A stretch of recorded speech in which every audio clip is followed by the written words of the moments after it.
That's our whānau, our street whānau. I want to see my whānau be able to believe in themselves again.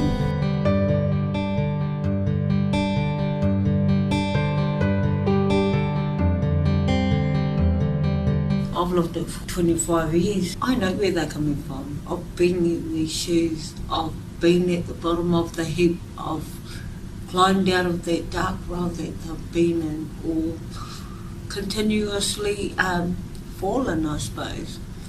A lot of us have fallen through gaps in the system that don't actually work for us.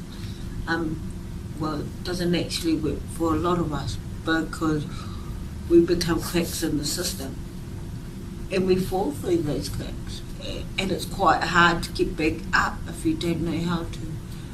And that's where my lived experience comes into place, because I've been there. We've always been really close to those families and to those people. So what does it look like to just include them a little bit more, to start to ask them some questions, to start to think about what is their expertise, what can they offer, how might they want to be involved at our end of the lens rather than at a service user end of the lens. And that might be as staff, it might be as volunteers, it might be as people who just want to get involved and contribute in the development of new approaches.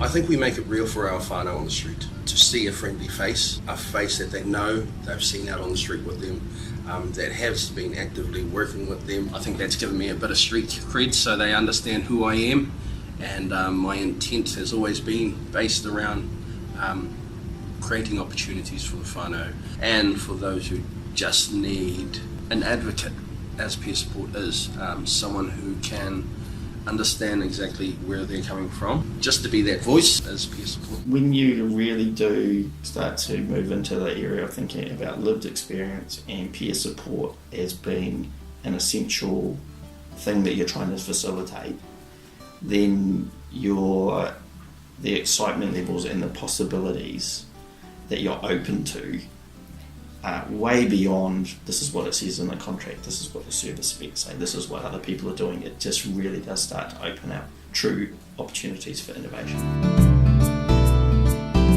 We've been given some tools and skills and a bit of training. We can support them, at the same time keeping their voice really valued and making sure that they're a part of that, but still be that champion for them. It was hard to do it alone, and knowing that it's hard to do alone, and knowing our people are quite stubborn, and it's quite hard to overcome that because we've lived that behaviour so long, and knowing how hard it is to ask for help. Our whānau, when they do come to us, are bringing a lot of anxiety, a lot of anger, a lot of frustration. We as lived experience, we can comfortably sit in that space.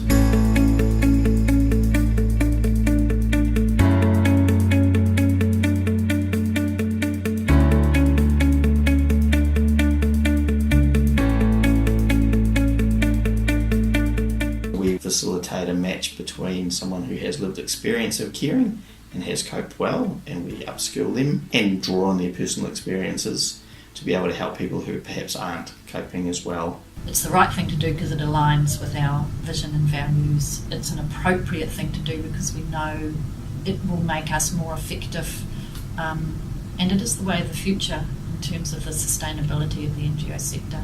We have to get better at working in communities so people are addressing their own stuff in the way that works for them. Just using my story to relate and show them how I overcame these things, and then it is possible. It may be a barrier that we're seeing right now, but in reality it's nothing. And I can show you how it's done. I can provide that support for you.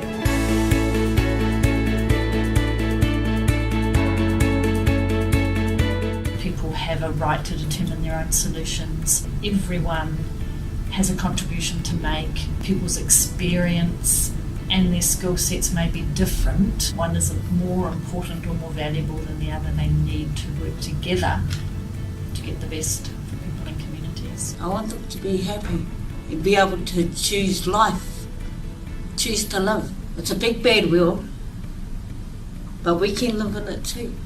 We're allowed to live.